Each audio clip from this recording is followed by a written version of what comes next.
Hey, Kurt. For PBT Extra this week, I want to start with Steph Curry. He has an injury. The Warriors said they're going to reevaluate the sprained ligament in his foot that he sustained against the Boston Celtics. When he comes back, it looks like there might only be 5 games left in the regular seasons. What's your thought on this? Yeah, if that is the problem. Look, they're not a very good team when Steph Curry's not on the floor. It's the problem. It's like they sit as the 3 seed. They're definitely not catching Memphis now. And they kind of look over their shoulder. Utah's playing pretty well. 3 games back. I mean, yes, there's only 10 to play, but Dallas is surging. Like, could they drop to the 4 seed? Because, I mean, they just don't win games. And it's their offense is 7.1 per 100 better when Curry's on the floor. To be more specific, Corey, let's put it this way.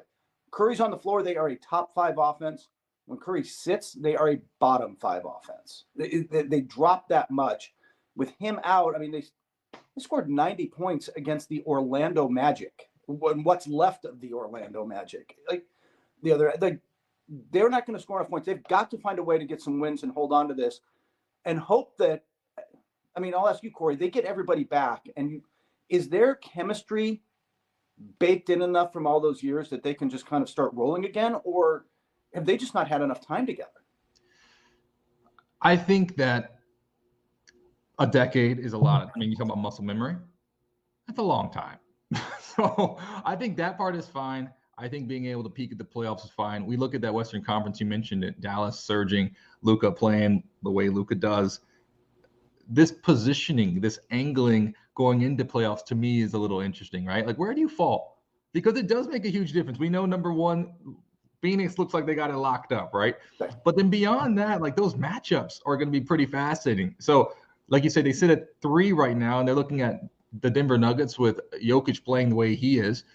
But to fall down to 4, who knows? They could get the second spot. So that to me is where I'm more interested to see is the positioning going into the playoffs versus like peaking at the right time.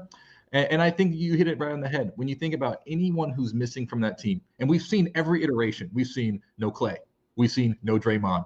We've seen no Steph Curry is the worst case scenario, like hands down. It's funny thing is it's not even this year. If you even go back to the Durant years, the games Curry missed, their offense still came apart, even with Durant on the floor, because it's so based on not only his ability to create shots and knock down, 30-foot 3-pointers, it's his gravity. It's his like warping your defense because you can't just have one guy on him. You've got like 2 guys and another set of eyes. Like everybody's watching him, and it just warps everything else you're doing and opens everything else up. When he's not there and you can start to play a traditional defense, Klay Thompson's he's doing as well as can be expected in his recovery, but he's not in a place to really make you pay for that. And Jordan Poole's a good player, but nothing's going to replace what Curry brings.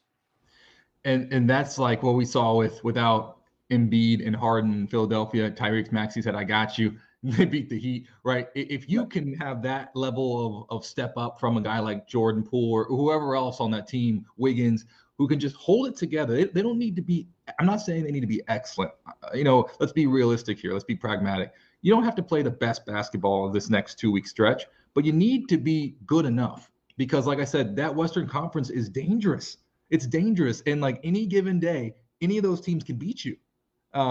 Even the team sitting on the play-in, Minnesota starting to so all these things, it's like, where do you fall? That's to me is the most important aspect. I'm not worried about playoffs because I know Steph Curry and Draymond and Clay. I know what they've done in the past. The body of work speaks for itself.